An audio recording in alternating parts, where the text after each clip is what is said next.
मोरध्वज नाम के एक राजा थे, बड़े अच्छे राजा थे। उनका नियम था कि दान करके ही भोजन ग्रहण करते थे।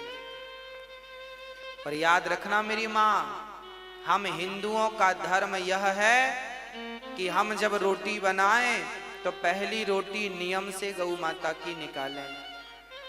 हम हिंदुओं का कर्तव्य है कि हम आखिरी रोटी कुत्ते को निकालें। हमारा कर्तव्य है कि हम अपने घर से एक थाली भोजन दीन दुखी और गरीबों को। मोरध्वज का भी यही नियम था। रोज ब्राह्मणों को बुलाते, उनके चरण धोते, उनकी सेवा करते, उनकी वंदना करते, उनको भोजन कराते और उनके कहने पर जो वो कहते वो दान करते। दान अपने मन से नहीं करते थे, ब्राह्मण से पूछते थे आपको क्या चाहिए, जो वो कह दें वो दान करते थे। वो कहें कि हमें गाय चाहिए तो गाय दान कर देते थे, वो कहें हमें सोना चाहिए सोना दान, वो कहें हमारे रहने को घर नहीं है तो जमीन दान कर देते थे। राजा थे, ब्राह्मणों से पूछ कर दान करते थे आपको उनके मन का। ऐसे सत्यनिष्ठ राजा मोरध्वज, इनका डंका बजने लगा पूरे दुनिया में। इनके जैसा राजा, इनके जैसा दानी, इनके जैसा धर्मनिष्ठ ना भूतो ना भविष्य।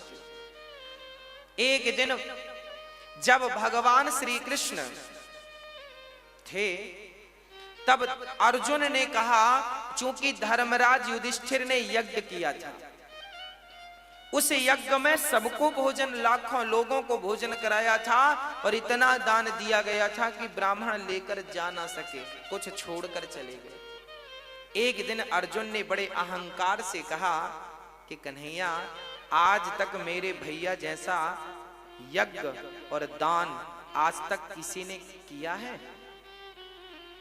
तो भगवान है।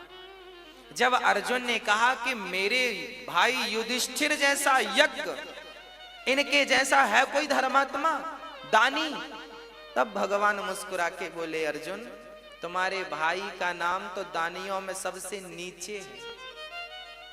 अब अर्जुन को बड़ा बुरा लगा, इतना दान करने के बाद भी लिस्ट में नीचे नाम। तो अर्जुन ने कहा, फिर ऊपर किसका नाम है?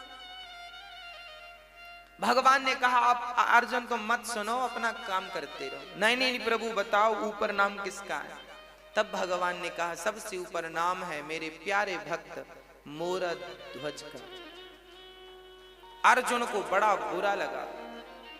अर्जुन को लगा कि मेरे भाई से बड़ा दानी, उनको डाउट था कि मेरे भैया से बड़ा दानी हो नहीं सकता। अर्जुन बोले, प्रभु हमें देखना है कि वो कैसा दानी है, क्या दे सकता है। अरे हमारे भाई ने क्या नहीं दिया, धर्मराज युधिष्ठिर ने इतना दिया, पंडित जी ले जा ना सके, ऐसा वो क्या दे सकता है? अर्जुन मानने को तैयार नहीं थे, मैं नहीं मानता कि वो दानी है। भगवान बोले तो परीक्षा ले लो।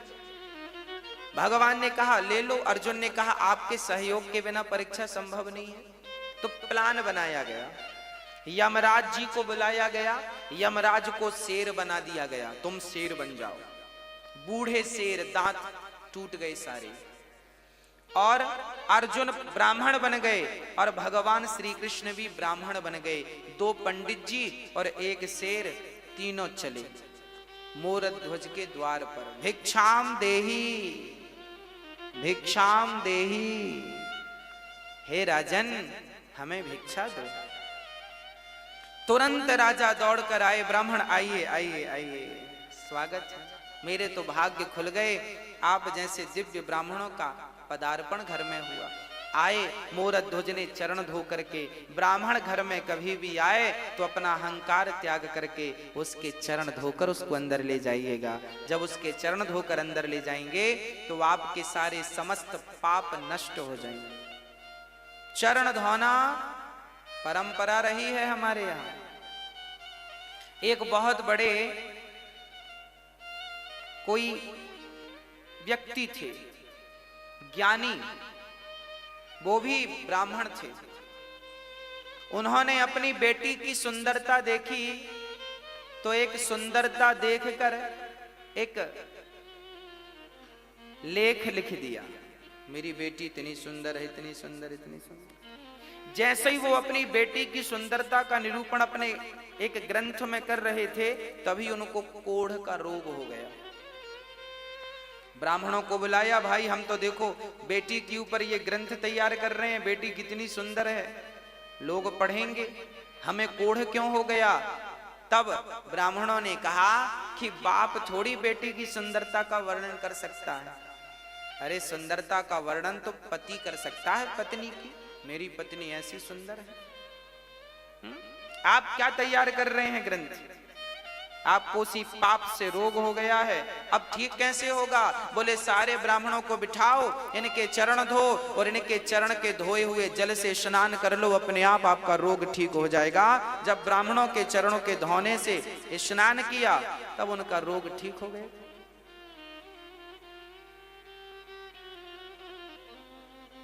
भगवान श्री कृष्ण भी सुदामा जैसे ब्राह्मणों के चरण धोए कि नहीं? हाँ या ना? वो तो भगवान थे ना। भगवान को क्या जरूरत थी ब्राह्मण के चरण धोने की? अरे ब्राह्मण तो खुद पांव पड़ते हैं भगवान के, ब्राह्मण तो खुद भगवान के चरणों की धूल मस्तक पर रमाते हैं, ब्राह्मण तो खुद अपने आंसू बहाते हैं भगवान को पाने के लिए। उस परमात्मा के लिए हम रोते हैं और वो हमारे चरण क्यों धोएगा? क्योंकि भगवान कहते हैं अतिथि देवो, यदि मैं ही इस मर्यादा का पालन नहीं करूंगा कौन करेगा? इसलिए भगवान ने ब्राह्मण सुदामा के चरण खुद धोए हैं और फिर उन्हें भोजन कराया है। आपके घर कभी ब्राह्मणों को बुलाना भोजन पर, तो सबसे पहले उनके चरण धोना और चरण धोकर ही उन्हें भोजन पर बिठाना, भोजन कराना। आजकल तो 13ही बरसी में भी लोग पांव नहीं धुलते। आप अपने माता पिता की 13ही करते हो ना, बरसी करते हो ना, तो आज के बच्चे तो इतने एडवांस हैं, वो पांव धुले क्यों? क्योंकि वो तो बड़े साहब हैं, पांव धुलने में शर्म आएगी, काहे धुलेंगे पांव?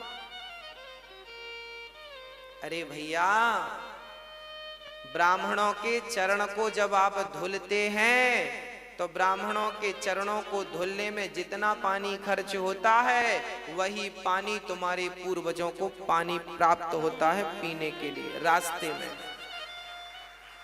मैं मरूंगा